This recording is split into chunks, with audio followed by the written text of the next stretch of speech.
Hello, hello, everybody. I am Rita Soledad Fernandez Paulino. You can call me Soledad. And this is our August 2025 Roth IRA office hours. I am excited to talk dinero with all of you today. And you guys have submitted just the best questions ever. And so I want to get straight into it because we only have 1 hour together today.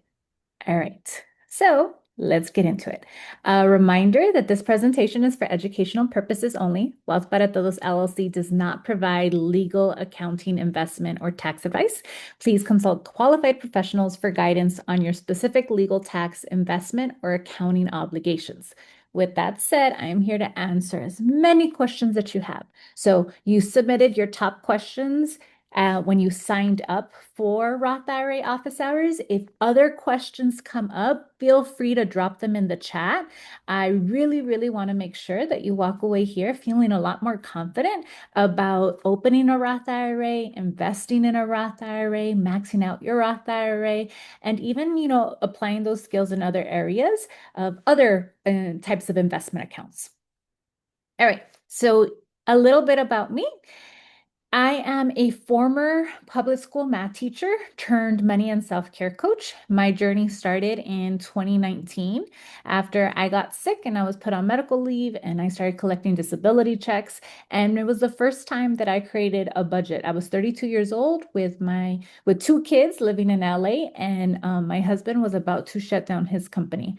And so I started creating a budget then. I increased my personal finance literacy, and I just couldn't believe that despite getting a master's from NYU, despite just, being in education, right, that I didn't know how to plan for retirement.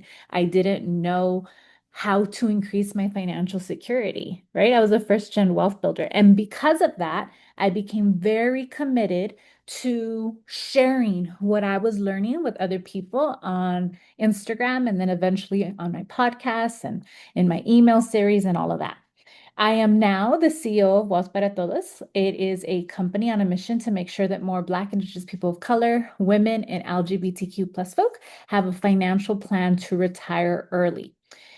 That is my big goal. I want all of us working because we want to, not because we have to. And I used to think that that sounded like, I don't know, like winning the lottery. Now I realize it's literally just involves engaging in some financial planning. And I have a whole process on how I set my clients up to be able to become work optional too.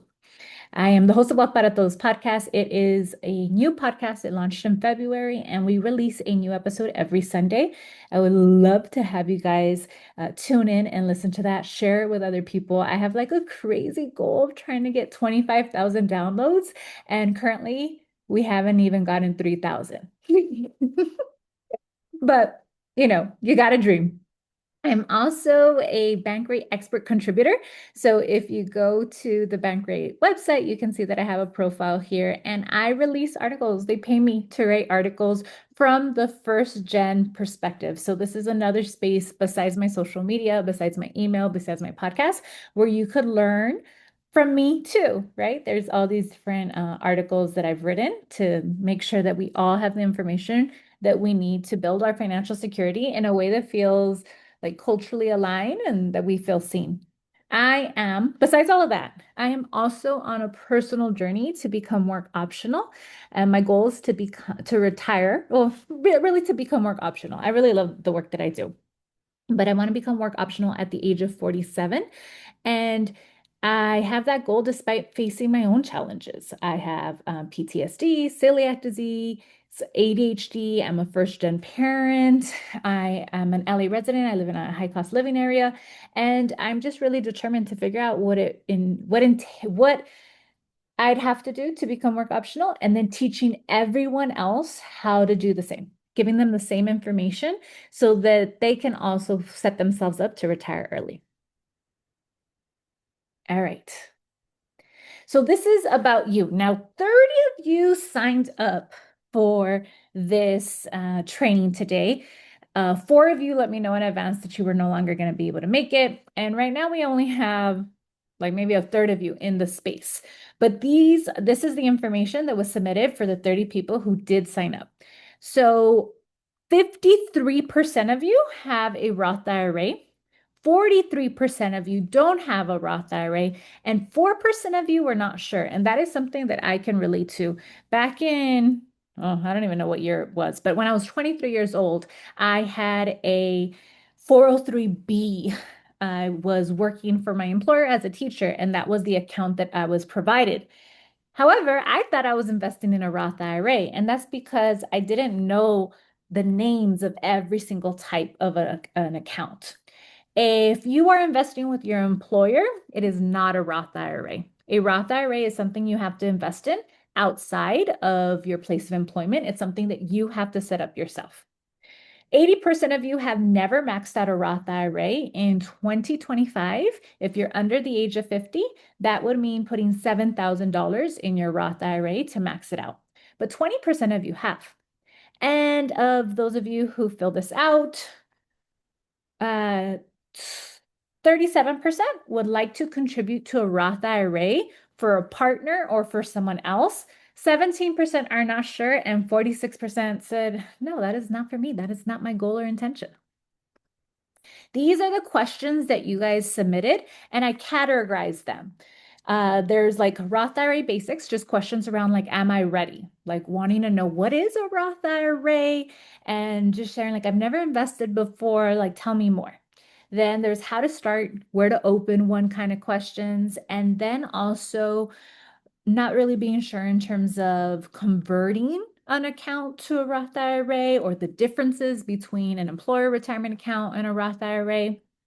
We also had questions around how do I get started for myself and a child? Some of you want to invest for your own child. Some of you want to invest for your nephews. And then there was also questions around like contributing. How much do you have to contribute a month? Should you max it? Should you max it out all at once? Is it okay to do it little by little? What are the minimum contributions that you could make? And choosing investments. So here you'll see there was more specific questions around investing in terms of your portfolio and performance, how to invest in a Roth IRA, how do you know if your Roth IRA is diverse enough? What should you invest in? Do you have to wait until later to pull out the money? Questions about fees and advisors, how to avoid them, and how to know if you're on track to retire early. Now, I host these every single month on the second Tuesday of the month. And I upload these calls. We're going to start uploading them to YouTube. So you'll see there's certain topics that I always address because of your questions. There's always like 25% of you just wanting to know, like, what is a Roth IRA? We've never heard of it. I always tell people Roth IRAs don't have their own marketing team, right? So there's that. And then there's like the little nitty-gritty questions. I want to say again, just in case you are joining in now, that if there's questions that come up as I'm talking, feel free to drop them in the chat. I'm truly, truly here to serve you. And we also had an international question, someone from Australia who says like, we don't have Roth IRAs in Australia, and they were interested in being connected with people in Australia. Okay, so that's about me. That's about you, what you shared with me. I'm curious if you guys could just drop in the chat, where are you tuning in from today? I always like to know, are we East Coasters? Are we West Coasters? Are we out of the United States? I'd love to hear it.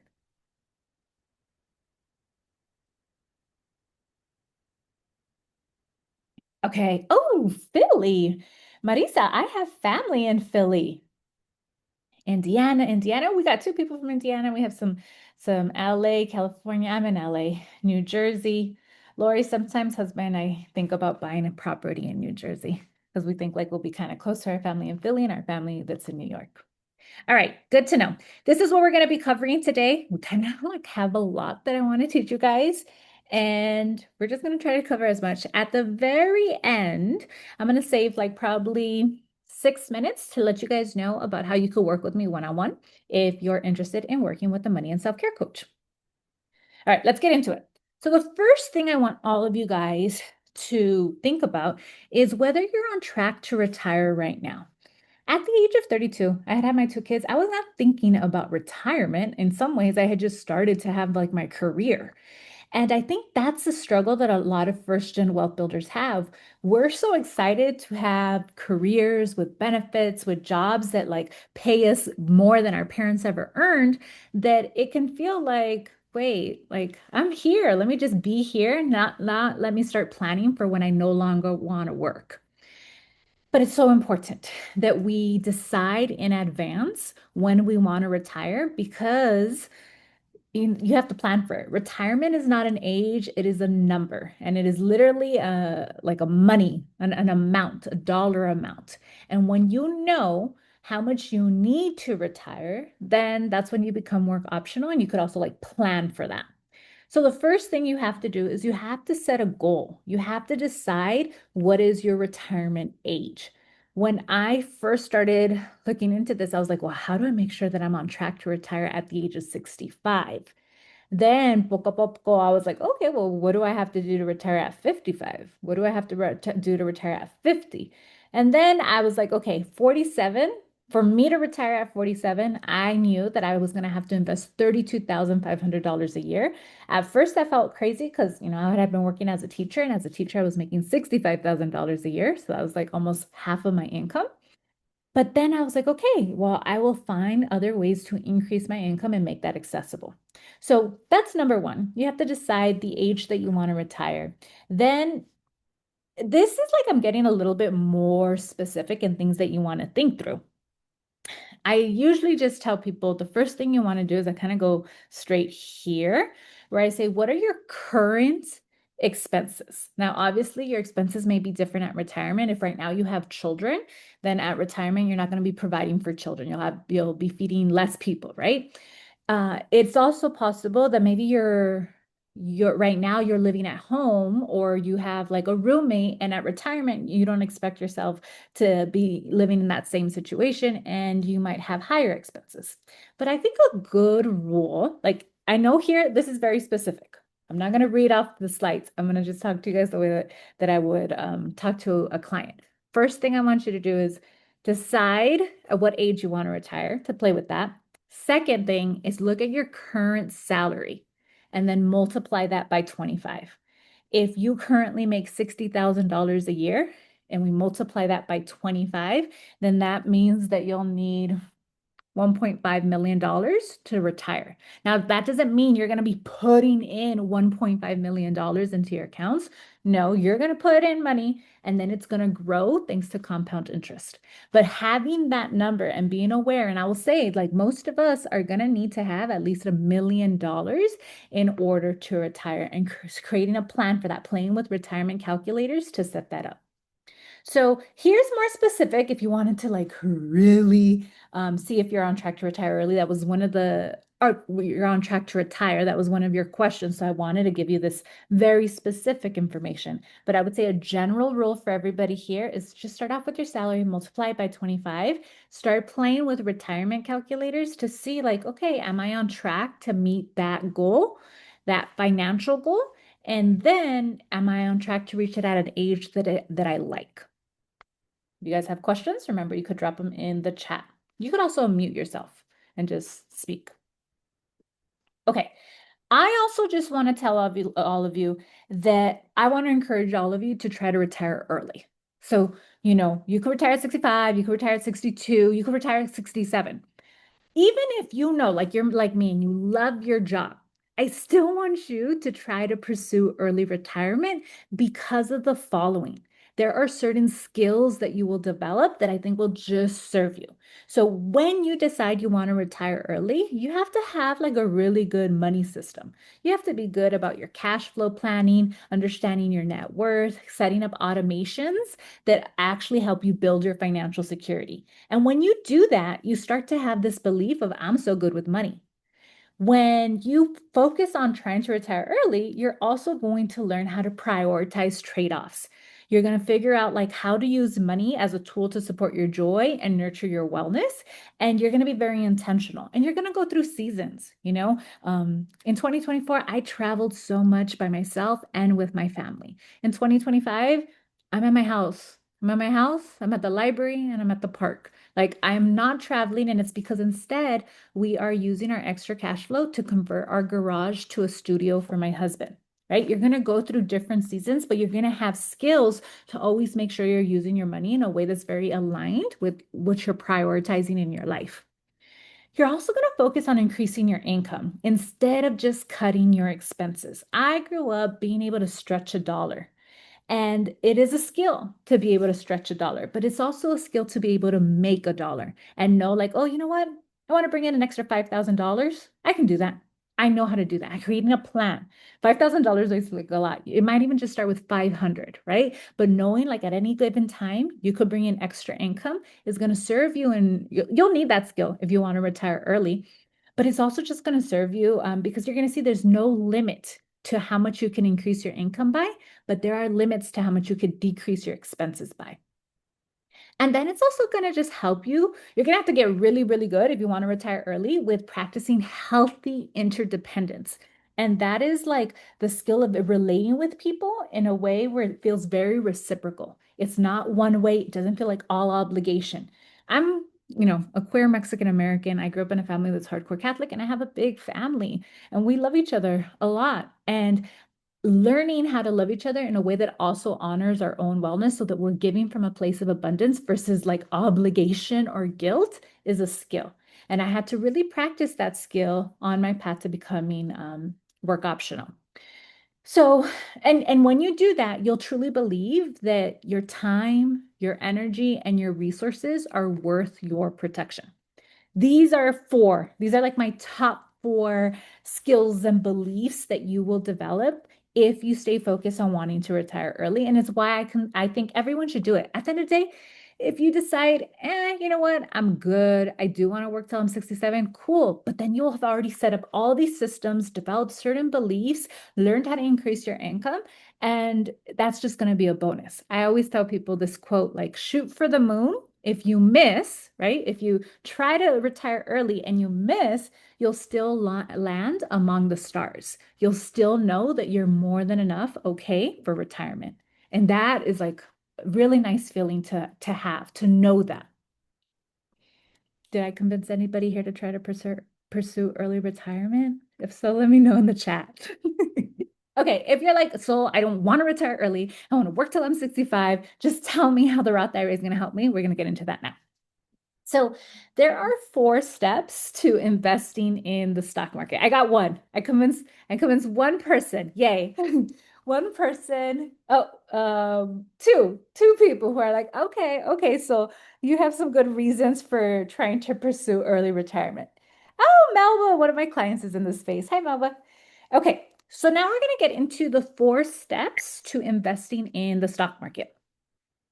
These four steps, it's so simple. But I remember because nobody in my family was investing in the stock market, I thought of it as gambling. I thought of it as really risky. I remember like thinking about the movies and how like people talk about like, oh, the stock market crash and oh my goodness, like my life savings. And that like was like, oh, I'm not trying to do that. That sounded very risky. But investing in the stock market is actually really simple and it's actually really boring. It's really, really boring. And the thing is that when they make movies, they're not making movies about the rare occurrences. And the news lines, the news headlines are, just trying to get your clicks. They're trying to get your attention. These are the four steps to invest in the stock market. You're going to apply this no matter what type of an account that you are using. If you currently have an employer that provides you with a 403(b) or a 401(k), those are employer retirement accounts, they've chosen your brokerage firm. Your brokerage firm is just where you're investing. They've also chosen your account. They've told you you have a 401(k), you have a 403(b). You choose your contributions, and then you have to choose your assets. That's up to you. When it comes to investing in a Roth IRA, you're going to have to choose your brokerage firm. You'll choose a Roth IRA, you'll make your contributions, and you'll choose your assets. And it is okay if your assets in your 401(k) are the same assets that you choose in your Roth IRA. It's just going to depend on how you want to diversify. So these are the four steps. I always want you guys to just think like, oh, it's really simple. I just gotta to invest in the stock market is as easy as making a quesadilla. Very, very simple. Same amount of steps. And here I just kind of go a little bit more into each one. Okay. To choose a brokerage firm, there are a lot to choose from. So that can be where people start to get stuck and they get into like analysis paralysis, where they're getting all this information, but they're not taking an action. They're not moving forward. I personally have investment accounts with Fidelity, Vanguard, Charles Schwab, and E-Trade. Okay. But these are other, other ones that show up. If you're investing through your job, like I said, your brokerage firm has already been selected by your employer. And these are some like popular employer retirement accounts. Second step, you choose an account. There are so many accounts to choose from. And each of the, well, you know how I said brokerage firms, there's like over 3,000. When it comes to the accounts, there's not like 3,000. It's like probably less than 30 different accounts that you could choose from to invest in. Probably less than 20 if I'm thinking about it. But 20 is still a lot. 20 can still feel a lot, especially because each of these accounts have different rules. They have different rules in terms of how much you can contribute, how much you can, when you can withdraw the money, and how your investments are taxed. So that's when it could start to feel like a lot. We're focusing specifically on a Roth IRA because I love that a Roth IRA has a lot of tax advantages. Okay, when you're putting the money in there and at retirement, when you pull that money out, you don't have to pay one penny in taxes. So you know that your money is growing tax free. And when you pull it out, you don't have to pay any taxes on it. So that's why I like to teach people specifically about a Roth IRA. These are all different types of retirement accounts. We also have custodial accounts. Custodial accounts are for minors. So when an adult gets an investment account for a minor. We have employer sponsored retirement accounts. We have tax advantage health or education accounts, these like 529s, HSA. And then there's also something called just a taxable brokerage account. This account has no contribution limits. You can pull out the money at any time, but you do have to pay taxes on dividends and capital gains every single year for that type of account. For all these other ones, the tax advantage health or education accounts, employer sponsored retirement accounts, these retirement accounts, and custodial accounts, you do not have to pay taxes on the growth. You pay it later. All right, I'm looking at the chat. Remember, if you guys have any questions, just drop them anytime.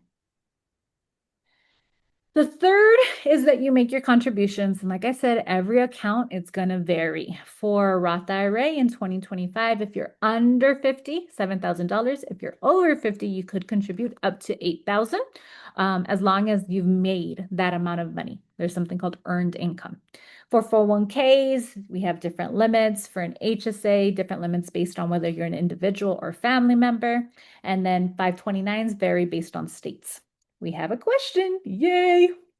What would you recommend for college students wanting to invest? Should we choose a specific brokerage firm or account?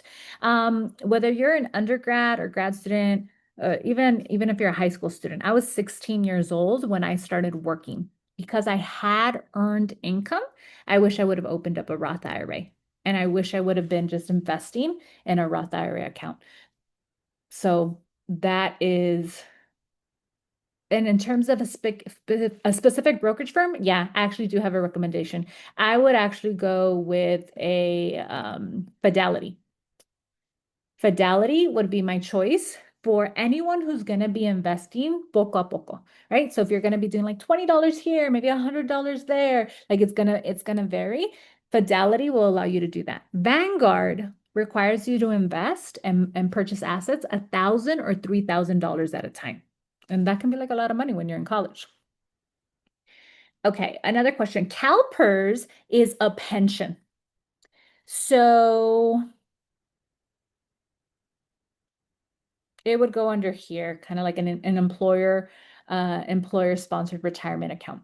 However, sometimes with CalPERS, you can have your pension, and then you could also open up with them, it's going to be a 403B. And then you could also be investing more towards retirement in those accounts. Keep your questions coming. Okay. So you choose your brokerage firm, you choose an account, then you decide on your contributions, set a goal ahead of time based on what the contribution limits are. And then you have to choose your assets. And I think this is where I would say there's like a lot of choices, a lot of choices. And again, people will go experience that analysis paralysis where they're just like, I'm afraid I want to do it right. And then sometimes we'll like just listen to the person, that is talking dinero with us and whatever they say. Really, what you're going to choose your assets on is going to be based on your own risk tolerance, your own time horizon, like when you're actually going to use the money. In a Roth IRA, you can pull out the money at the age of 59 and a half. And you can pull out your contributions at any time, which is another reason why I like Roth IRAs. If you put in $5,000, and that $5,000 grows to $7,000, you can pull out the $5,000, no penalties, no taxes. You just can't pull out the growth. That $2,000, it has to stay inside that account. And the $2,000 that stays in that account and continues to grow, you'd be able to take that out at the age of 59 and a half. So that's something to keep in mind. Plus, Roth IRA will also sometimes let you pull out money for a house down payment. So another reason why I'm here to like root for Roth IRAs. Okay, when you choose your assets, you can get individual stocks. You can get shares of a single company like Apple or Tesla. You could get something called ETFs. This is like a basket of stocks that trade like individual stocks. Basket of stocks are good because you get more diversification. Index funds track the performance of a specific market index, like the S&P 500. There is a whole movement where there's a lot of people who like their investment strategy is just getting low cost index funds. And when we say low cost index funds, we're talking about low expense ratios. I'm gonna show you a whole screen about that later, but expense ratios are the fees that you pay when you're investing. And then you have target date funds. Target date funds are nice because there's going to be this balance between stocks and bonds, and they're going to readjust it as you get closer to retirement. As you get closer to retirement, you're going to want to have more bonds. Up until then, you're going to be predominantly like the more years you have in stocks. And in a target date fund, they rebalance that for you. Then there's also something called REITs and mutual funds.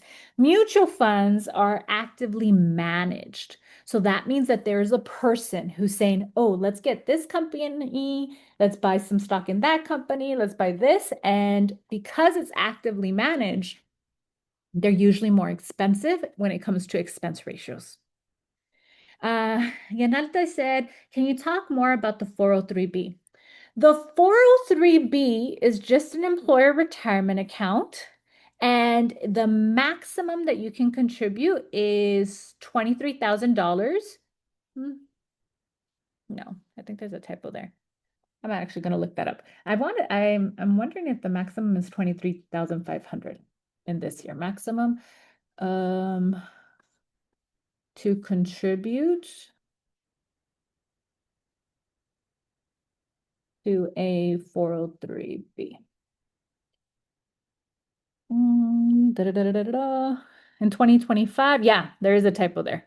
You can contribute up to 23,500. Let me fix that right now. Okay, so that's the maximum that you can contribute. It is another account that you could invest money in for retirement. It's going to have its own benefits. The thing about a 403B is that you have to do it with an employer. You can't just do it on your own. Everyone here today could open up a Roth IRA on their own. It doesn't matter. With a 403B, it has to be connected to your employer. Let me know if you have other questions that are related to that. Just drop them in the chat. Okay. Can you pull a down payment from a Roth IRA even if you're not a first-time home buyer? Good question.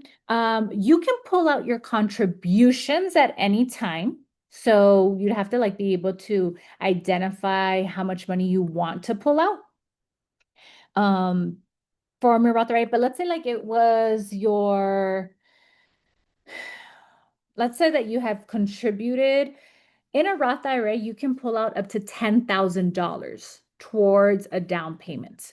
Now, whether it can be for a first-time homeboy IRA, I'm not completely sure, so I'm going to look it up real quick because I think that's a good question. I Roth IRA home purchase withdrawal. So this is Charles Schwab. They're a brokerage firm. Open a Roth IRA, take advantage. Guidelines. If you've had it for at least 5 years. Okay, so you can, yes, it has to be for a first-time home purchase. Malba, I hope that answers your question. So you could use the withdrawal up to $10,000 lifetime maximum to pay for a first-time home purchase only. However, first-time home purchases can vary because even though like we think, oh, first time means like the first time you've ever bought a house, but in some states, first-time home purchase can refer to a house that you're buying after 5 years since the last house you purchased. So that will also vary based on states. All right. How can we choose assets that do not support Israel genocide? Is there a list of folks who have divested? Okay, that is a really, really, really good question. When you're choosing your assets, there are certain things that you're just gonna have to look for. And let me get this one. Okay.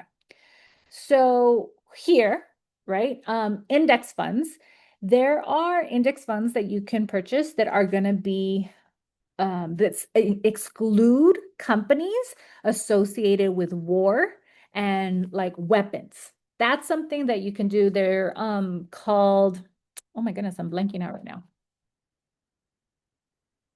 I have a, I do have a whole doc about it. Um, oh my God.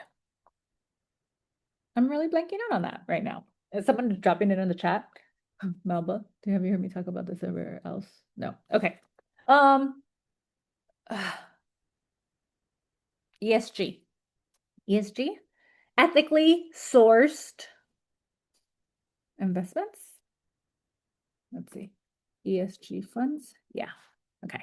So an ESG fund stands for environmental, social, and governance. These are types of investment accounts that are considered sustainable and have ethical practices. But even these accounts, like we're under capitalism, right? Like we're trying to build wealth in a society that operates on capitalism, which means that there is a focus on profit over people.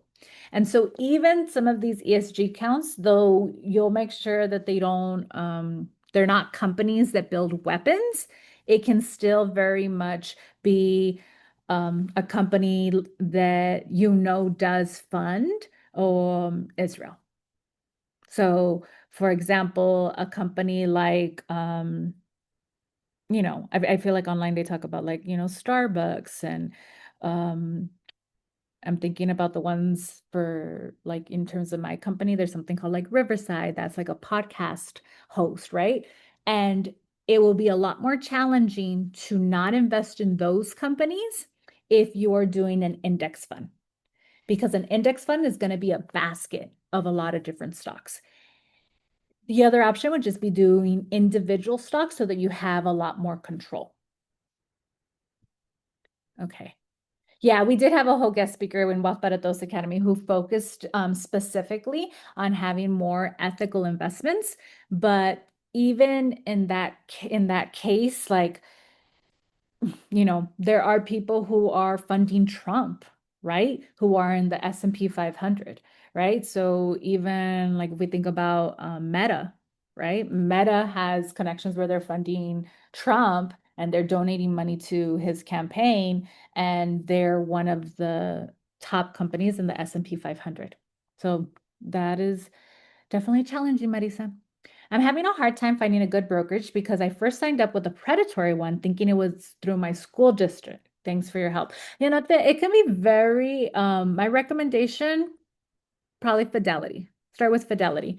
It's very simple and they allow you to contribute at little by little. You don't have to have these large lump sums.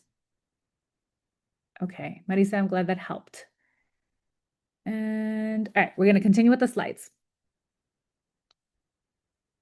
So to open up a Roth IRA, we talked about the 4 steps to investing, all the different types of accounts that are out there. We're now going to talk about specifically a Roth IRA. So first, you'll choose a brokerage firm. Like I said, I think Fidelity is a really, really good one to start with. I started with Vanguard, and that's because I had $2,000 to invest. And that's why I started with Vanguard. But if I didn't have that like large lump sum of money, then I would have gone with Fidelity. I did open up my house, like when I was saving for a house down payment, I chose Fidelity because the money that I was contributing was only like when I had that extra money, and sometimes it was small amounts. So I think Fidelity is a great choice. The second step is you choose an account. And like I said, you'll choose a Roth IRA as long as you qualify.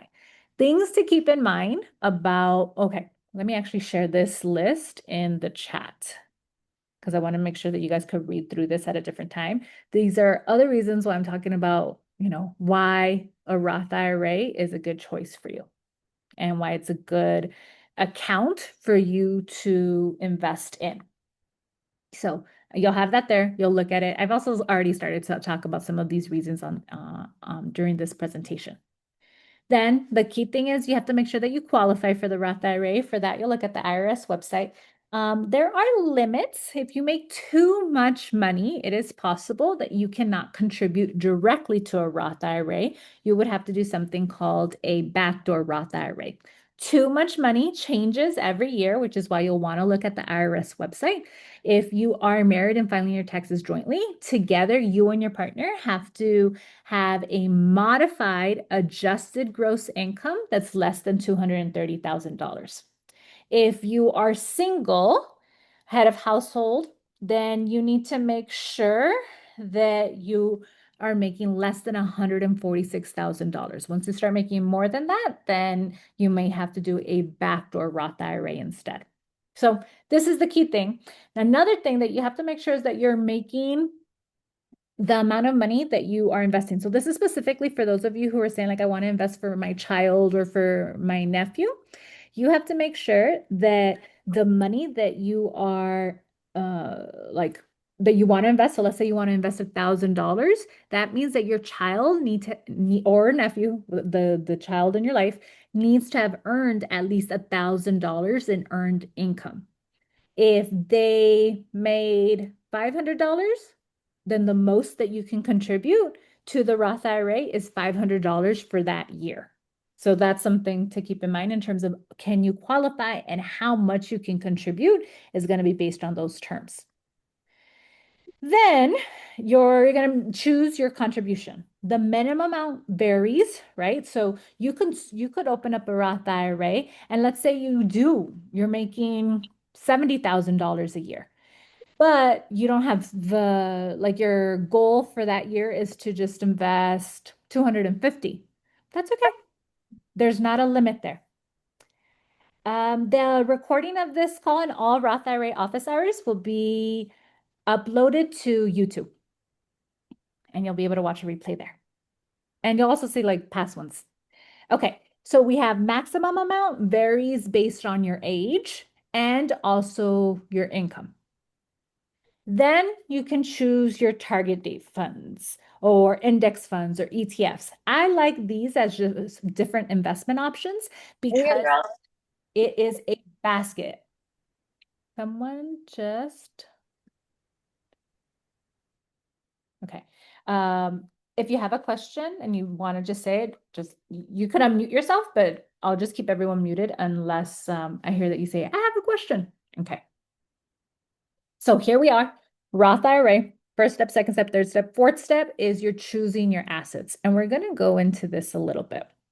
So here we have information about target date funds. These are 5 low-cost target date funds for 2025. This is always something that you could Google now that you have the vocabulary. So the reason why they're considered low cost is because of the expense ratios. Personally, I wouldn't pay for a target date fund with an expense ratio that's higher than 0.15%. So for me, these three I wouldn't even want to look at them. And if we actually spend some time comparing them, what I'm grabbing is the ticker symbol. The TLMPX is the ticker symbol. It tells me here that the rate of return is 10.22% and the expense ratio is 0.25. I am going to compare that to another target date fund that was on that list. I'm grabbing the ticker symbol again, and I'm just going to Google that. And this one has a smaller rate of return. It's 10.18%, but the expense ratio is also significantly less. The way you can start to compare your investment choices is through this mutual fund expense ratio calculator. So let's say that you currently have $0, but you're going to start investing every single year moving forward to max out your Roth IRA. And that you're going to do that for the next 15 years. And the rate of return, because you are investing in this account, is 10.22. And the expense ratio is 0.25. After 15 years, the money that you have been investing, so you will have invested 7,000. Let me get a calculator here. You will have contributed 7,000 times 15, because you've done that for 15 years. You will have contributed a total of $105,000, but because you had that money invested, you will have doubled that, more than doubled that. And you will have paid a total of $5,454.27 in fees. But this is what your money would grow to. Now let's compare it to this other one. The rate of return is 10.18, so it's less, but the expense ratio is 0.08. Notice you're still maxing out your Roth IRA for 15 years at $7,000. That hasn't changed, but we're going to look to see how these numbers change. Notice that you actually end up with more money, and it's because you have spent less on fees. This is why it's so important for you to be aware of your expense ratios. So Stephanie says, so for target date rounds, you recommend not investing in ones that have an expense ratio of 0.15. I personally, I cannot recommend, because remember, this is financial education. This is not investing advice. I personally do not have any target date funds with an expense ratio higher than 0.15. I'll just type it out, but it's exactly that number right there. Okay. I like to keep those lower. And like I said, it's because the cost ends up taking away more of your profit. And if we could look at, these other, these are all target date funds. We could look at this one next. This is one from Fidelity. The expense ratio here is 0.12, but the rate of return is 10.89. So let's just look at what that would look like. We're looking at these numbers. Then remember, it's the same amount that we're investing and for the same amount of time. Oh, look at that. Look at how beautiful. So notice, because that rate of return is higher, even though the expense ratio is also higher, it does result in making more money over time and reducing the cost and fees. So important for you guys to be aware of what your expense ratios are, what your rate of return is in all of your investments. All right, you guys keep asking questions if you have them. You can also look at index funds. And we have this like investor.gov website. Oh, guys, right? One of my favorite sources of information used to be government websites. But now with Trump and his tonterias and how he's like, guys, it's so sad. All the crazy things he's doing to the web, to government websites, that it starts to feel like, can we trust that information as well? So if there's a part of you that's like feeling a little skeptical because this is a government website, but currently our government has Trump as the leader, I just want to validate that part, because it sucks. It sucks that we're having to navigate capitalism under this current administration. It sucks. For people with marginalized identities, it's really hard. But here there is information about like what an index fund is. And again, I'm sharing you guys like these websites and these terms because then you can always research it more if you're interested in. And then there's ETFs. Okay. If you wanted to open up a Roth IRA for a loved one, you just have to make sure that they have earned income and they meet the income limits. If you're married and filing jointly, you can open up a spousal IRA. That means that your partner doesn't even have to have any income. When I was at home with my kids, I was still maxing out my Roth IRA, even though I didn't have any earned income. I wasn't like filing, taxes. There was no income coming my way because I was married, filing jointly, and I was using husband's income to max out my to count as the earned income for my spousal IRA. And then all you have to do is follow those same 4 steps for your loved one. All right, we're kind of doing good on time. I'm just gonna go here on I like, have a quick question. yeah, go ahead. So for the spousal IRA option, what if you like earned money, say in 2025? So you have, yeah, you worked at, some portion of the year, but you're currently not working at the moment. What would you open up? You could still open up a Roth IRA if you wanted to. Okay. And it would like how much you can contribute to your Roth IRA.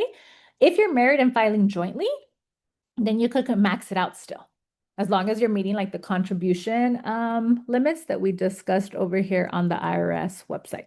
So as long as you and your partner together, your spouse, made less than $230,000, then you can still invest up to the limit. So I could still just open like a regular like Roth IRA. I don't need like the spousal. Okay, so great question.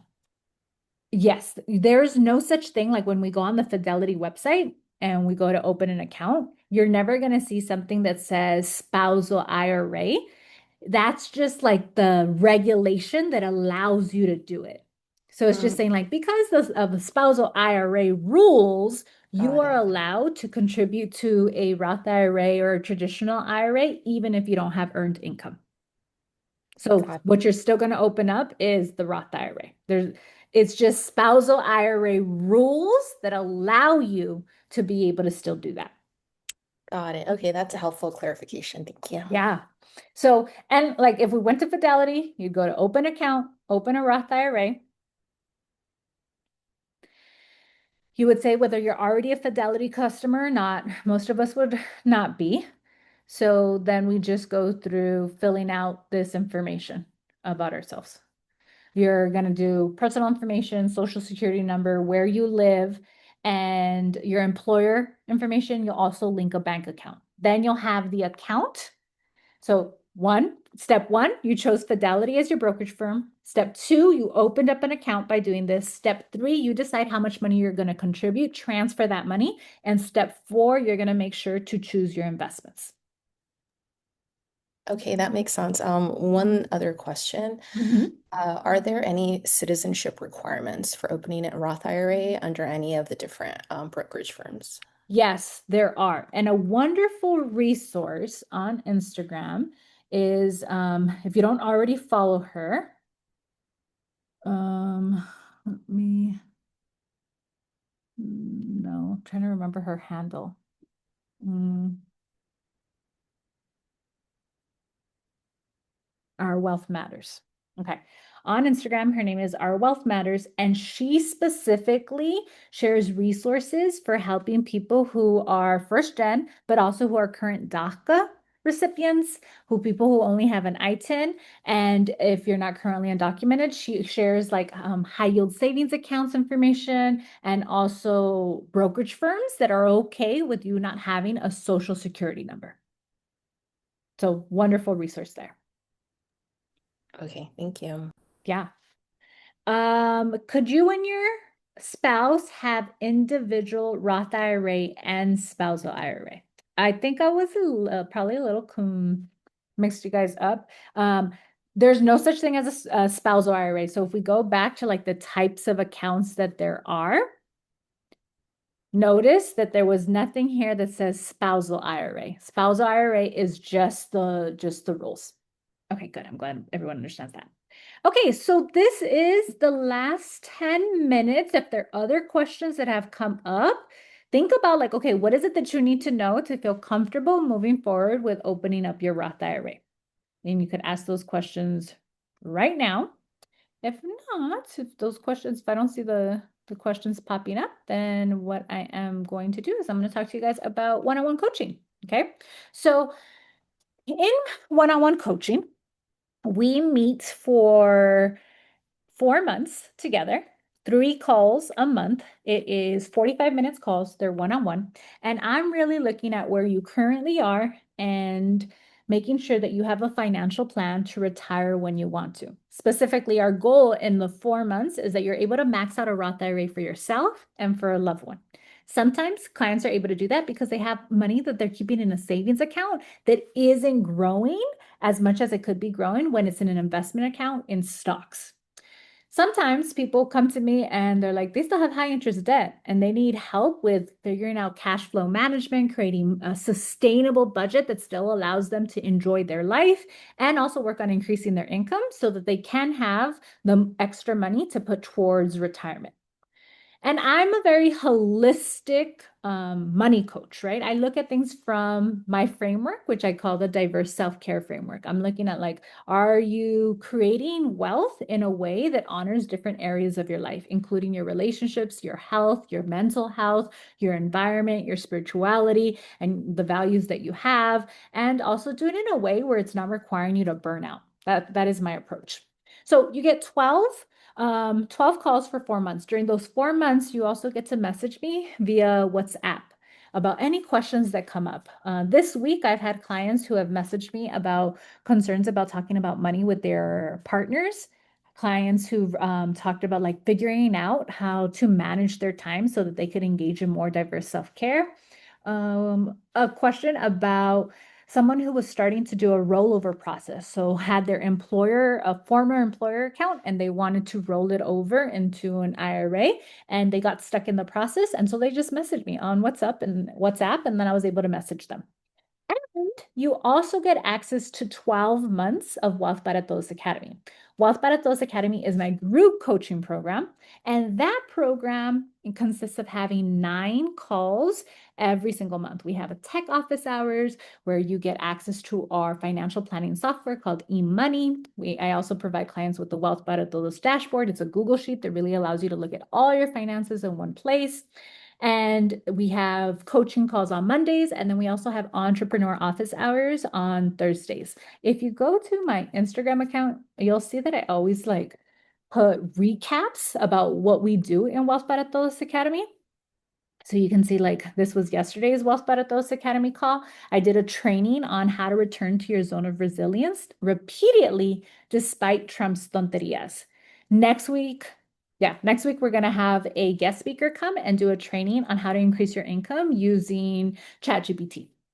And if you look at here, this was a training. You can see like the types of coaching and people get support in answering their questions and just accountability, right? Because of this is like we learn this information and then life starts to happen and we don't prioritize taking action on all of this information. And so when you have that accountability, when you have that support, you'll be so surprised what you could accomplish in a year. We have clients who go and buy houses, who navigate increasing their financial security after getting a divorce or having a child. Dealing with like grief and still learning how to increase their financial security. And like I said, we do it in a process that is very holistic, a way that honors your wellness. All right, I have a question here that came up. How many index funds do you have inside your Roth IRA? In my Roth IRA, I actually just got a target date fund. In my house maintenance fund, it's my taxable brokerage account. I have 2 index funds in there, and then I also have some individual stocks. In my solo 401k, I have 4 index funds. Let me know if that answers your question, Enalte. But it's going to vary in terms of your risk tolerance and your what you care in terms of diversification. All right, lovelies. I'm looking at the time. Yolanda says that she thinks she has six, and I think it's too much. Yolanda, if you want, we could talk about if you know the ticker symbols, we could review them right now. We have 5 minutes. Log into your account. If one was to pull from a Roth IRA, what does that process look like? Yeah, Yolanda, just give us the ticker symbols and we could review it. Um, So we've had people, Malba in the academy, who one of our members chose to pull money from their Roth IRA, the contributions, because they wanted to use that money to help them like build up their savings because they were deciding to take a sabbatical. They were choosing not to like they weren't going to work for a while. And so they pulled the money that they had from their Roth IRAs. And what that process looks like is going to vary based on your brokerage firm. And one of the best things that you could just do is call the customer support line on your broker for your brokerage firm and tell them like, hey, I want to pull out money. I want to pull out my contributions. Please tell me the process. If it's going to be pull out contributions to buy a home, also let them know that because that might mean a different type of paperwork. All right. Okay, so Inalta, you shared with us one ticker symbol. All right, you're going to keep sharing with us more. I'm going to answer Stephanie's. I have a 403B, but I quit my job and starting up my own business. Yay, we love entrepreneurs. Can I go ahead and just roll that over in my Fidelity Roth IRA? No. Your 403B is most likely a traditional 403B. That means that you didn't pay taxes on that money, which means that you'll want to roll it over into a traditional IRA, not into a Roth IRA. If you wanted to move it over to the Roth IRA, first you'd have to pay taxes on that amount and then do that. And there will be no fee for doing a rollover at all. One good resource for you, Stephanie, is there's this company called Capitalize. Come on. Oh, I can't. Okay, there. So this company, Capitalize, they help you with rollovers. And they'll take your old 401k and do it to a new IRA, and they do it for free. So that might be a resource that you want to look into. All right. All right, let's look at these ticker symbols. We have 2 minutes. All right, we have Fidelity Emerging Market Index Fund. Okay, the expense ratio is low. The rate of return is nice. We're going to look at this one. We have, again, a nice rate of return, a low expense ratio. Oh, and this is an international index fund. That's good. This other one was emerging market. So that's probably US. Yeah. And then we have, I would just think for you, Yanalta, if you're going to have these different ones, you have to be intentional about which ones you're choosing to invest in and at what percentage of your income. Like this one, the rate of return is low and the expense ratio, like maybe you decide not to keep putting so much money in this one. And then here, and something else to keep in mind that probably you're going to have some crossover. This is bonds. I would say the thing that you'd have to look at next is making sure that you have a balance between stocks and bonds, right? Like if you have like I don't see anything wrong with having when you're creating your own index fund portfolio, you usually want to do US stocks, international stocks, US bonds, and then international bonds. And that's what this is kind of looking like anyways. I haven't put in that's the one in ages. Thank you. Okay, cool. When I hear about people retiring, I hear people have a strategy of where they pull the money from, like pulling from your employer to a certain extent first before your Roth IRA. When you're pulling out the money, it's usually dependent on the accounts and like the age, right? Like for me, I will be pulling out of my taxable brokerage account first because I plan to be work optional at 47 and I cannot pull from my retirement accounts until the age of 59 and a half.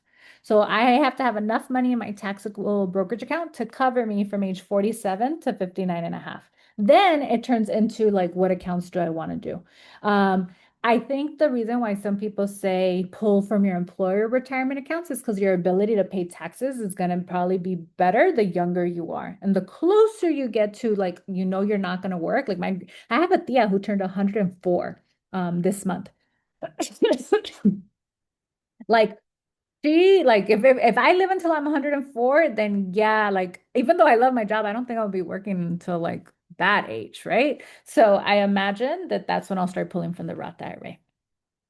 Okay, y'all, it is 12:01. We are over time. I'm gonna let you guys all go. If you have any questions, if you want to learn more about one-on-one coaching, hit me up on Instagram in my DMs or just send me an email. But I would love to work with you if you're interested in working with a coach. Hasta luego.